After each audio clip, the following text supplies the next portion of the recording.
శ్రీమాత్రే నమ. జయ గురు దత్తాత్రేయ నమ.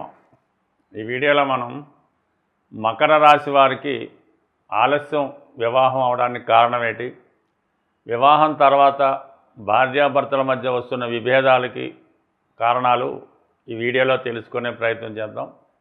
అలాగే వాటి యొక్క నివారణ మార్గాలు కూడా తెలుసుకునే ప్రయత్నం చేద్దాం.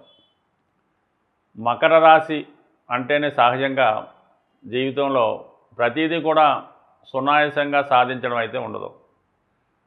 ఒకటి రెండు ప్రయత్నాల తర్వాత, చాలా కష్టపడిన తర్వాత ఏదైనా సక్సెస్ వీరి జీవితంలో రావడం జరుగుతూ ఉంటుంది. అయితే సక్సెస్ మాత్రం చాలా షూర్గా వస్తుంది, క్వాలిటీగా ఉంటుంది, బట్ డిలే అవుతుంది. సేమ్ వివాహ విషయంలో కూడా అదే జరుగుతూ ఉంటుంది.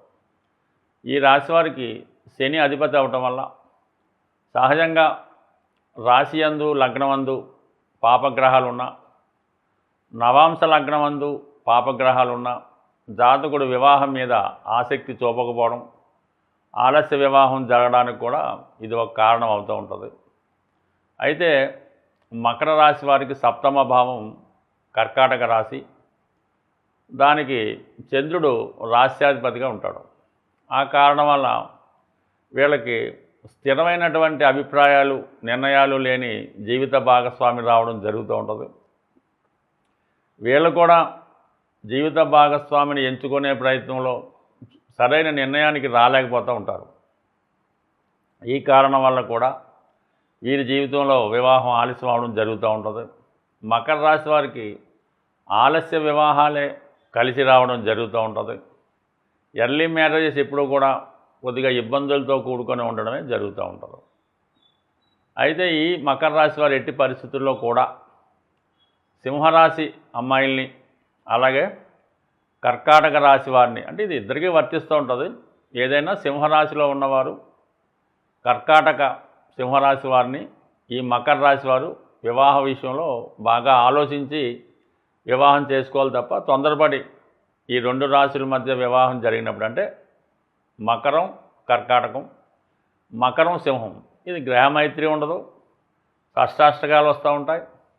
ఈ కారణాల వల్ల వీరి జీవితంలో వివాహం అన్నది ఈ రాశుల వారితో కొద్దిగా ఆలోచించి చేసుకోవాల్సి ఉంటుంది.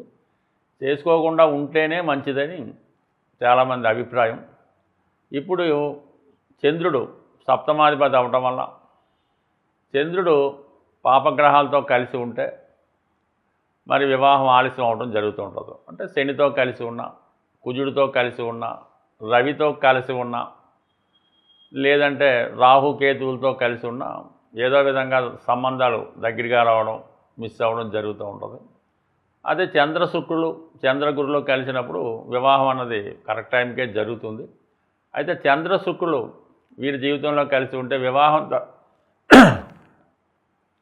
చంద్రశుక్రులు వీరి జన్మజాతకంలో కలిసి ఉంటే వివాహం తర్వాత ఆర్థికపరమైన నష్టాలు, అలాగే అత్తాకోడళ్ళ మధ్య విభేదాలు, కుటుంబ విచ్ఛిన్నానికి కూడా చాలా వరకు కారణమవుతూ ఉంటుంది. జాతకుడు కూడా మరి ఈ చంద్రశనులు కలిసి ఉన్నప్పుడు, చంద్రశుక్రులు కలిసి ఉన్నప్పుడు వారి జీవితంలో వివాహం తర్వాత చాలా మార్పులు రావడం జరుగుతూ ఉంటుంది. అంటే ఎవరి జాతకంలో అయినా మార్పులు వస్తూ ఉంటాయి.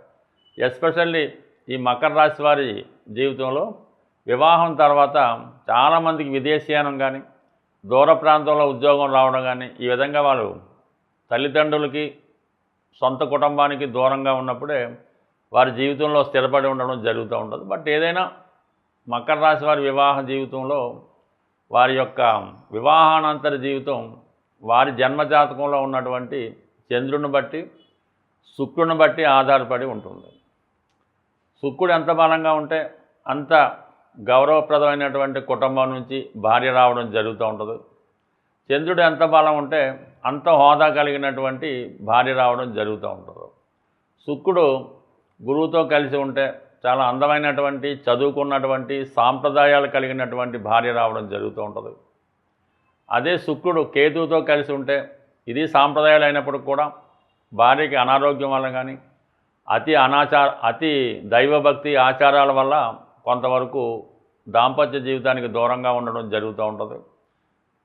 అలాగే శుక్రుడు రాహు ఉన్నప్పుడు మంచి కుటుంబంలో భార్య వచ్చినప్పటికీ కూడా భర్త ఇతర స్త్రీల మీద ఆసక్తి వల్ల వివిధ కారణాల వల్ల వైవాహిక జీవితం ఇబ్బంది పడడం కానీ, భార్యకి హెల్త్ ప్రాబ్లం రావడం కానీ, జాతకుడు ఏదో కారణం వల్ల జీవితంలో అత్యధికంగా నష్టపోవడం కానీ జరుగుతూ ఉంటుంది. అంటే ఎవరికన్నా వారి జన్మజాతకంలో శుక్రుడు స్థితి చాలా బలంగా ఉంటే వారి జీవితంలో వివాహం తర్వాత అదృష్టవంతులు అవుతారు.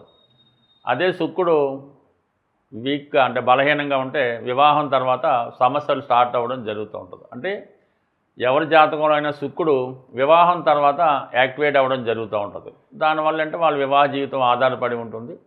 అలాగే రాశిలో కన్నా నవాంశ బలంగా ఉంటే వివాహం తర్వాత వాళ్ళు అదృష్టవంతులు అవ్వడం జరుగుతూ ఉంటుంది.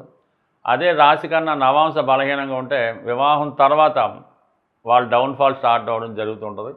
ఇవన్నీ కూడా వారి జన్మజాతకాన్ని బట్టి, గోచారాన్ని బట్టి, గ్రహాల స్థితిని బట్టి ఆధారపడి ఉంటాయి. ఏ కాంబినేషన్ అయినా శుభగ్రహాల దృష్టి ఉంటే మంచి ఫలితాలు, పాపగ్రహాలు ఉంటే పాప ఫలితాలు ఇవ్వడం జరుగుతూ ఉంటుంది. బట్ ఏదైనా ఈ జ్యోతిష్యం, ఈ వివాహం ఇవన్నీ కూడా సున్నితమైనవి.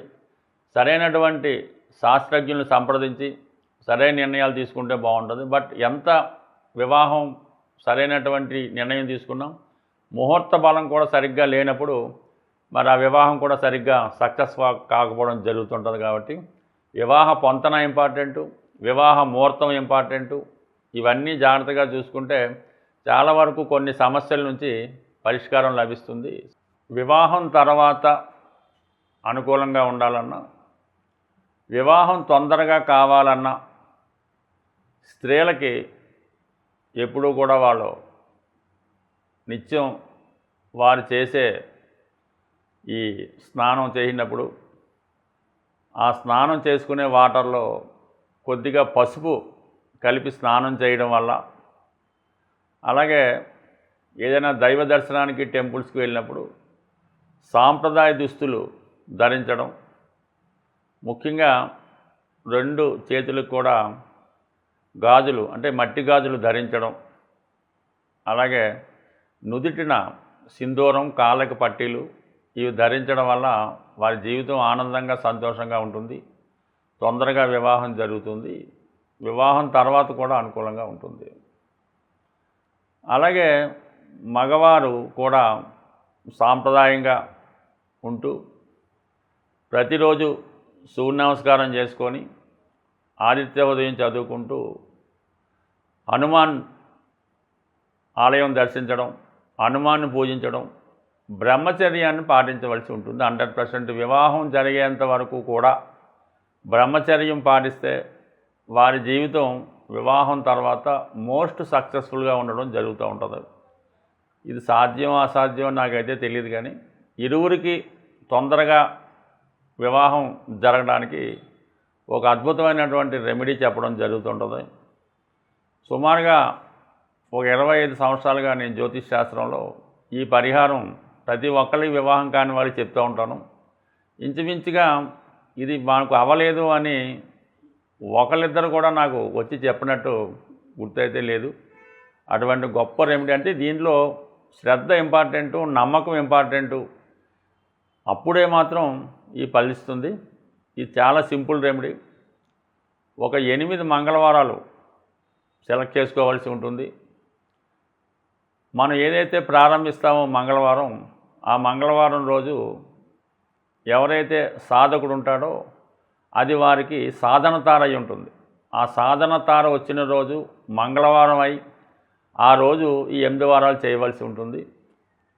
చక్కగా శుభ్రంగా తలకు స్నానం చేయడం, సాంప్రదాయ దుస్తులు ధరించడం, 108 తమలపాకులు, ఒక 5 అరటిపళ్ళు, ఒక కొబ్బరికాయ, కొద్దిగా సింధూరంతో ఆంజనేయ స్వామి వారిని దర్శించడం, తమలపాకులతో అర్చన చేయడం, స్వామికి సింధూరం సమర్పించడం, 5 ప్రదక్షిణలు చేయడం, చక్కగా ఇంటికి రావడం, ఆ రోజంతా కూడా సాధారణ భోజనం చేయడం, రాత్రి పడుకునేటప్పుడు నేల మీద అంటే చాప దిండు వేసుకొని దక్షిణ వైపు తల ఉంచి నిద్రించడం, మరి ఆ పడుకునే సమయంలో కానీ పడుకోనగా ముందు కానీ హనుమాన్ చాలీసా పారాయణ చేయడం, అలాగే మీరు ఇంట్లో ఏ దైవాన్ని అయితే పూజిస్తారో ఆ దైవాన్ని కూడా మరి పూజించి ఏదో ఒక నైవేద్యం అంటే ఎక్కువగా బెల్లం కానీ పటిక బెల్లం కానీ ఇంట్లో ఉన్నటువంటి మీ దేవతకి నైవేద్యంగా పెట్టి ఈ విధంగా 8 మంగళవారాలు పూర్తి చేయవలసి ఉంటుంది. స్త్రీలైతే మధ్యలో గ్యాప్ వస్తే మళ్ళీ దాన్ని కంటిన్యూ చేసుకోవచ్చు. ఈ 8 వారాలు ఖచ్చితంగా చేయడం వల్ల వివాహం తొందరగా జరిగే అవకాశం ఉంది. దీనికి ఇంకా మధ్యలో చిన్న చిన్న రెమెడీస్ కూడా ఉంటాయి, అవి కూడా చేసుకుంటే ఇంకా ఎర్లీగా అవుతుంది. ముఖ్యంగా నల్ల చీమలకి మరి మంగళవారం రోజు బియ్యం పిండి పంచదార కలిపి నల్ల చీమలకి ఆహారంగా వేయడం.